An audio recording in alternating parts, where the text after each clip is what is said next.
was glued to every single member, and that high kick, what a way to end the performance. Overall, that performance was just absolutely incredible. For Impact brought everything: vocals, choreography, stage presence, and pure passion. From the first beat to the final pose, they had me hooked the whole way. Yan. Nai-speechless ako. Yun na lang ang masasabi ko. That's a full 10 out of 10 from Mia, no doubt. Ikaw naman, ano masasabi mo? Yeah. Me? I like their closing. I like their clothing style. Gaganda. Their vocal power was amazing. Siyempre, always.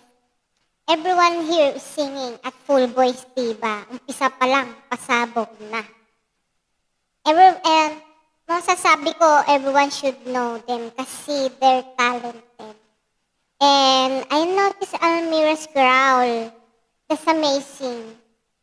And pati yung whistle note also bumagay din sa song. Overall, Fort Impact's vocals blend impressive technical skill with artistic flair. Their live performance, yung harmonies talaga, strong belts and dynamic delivery.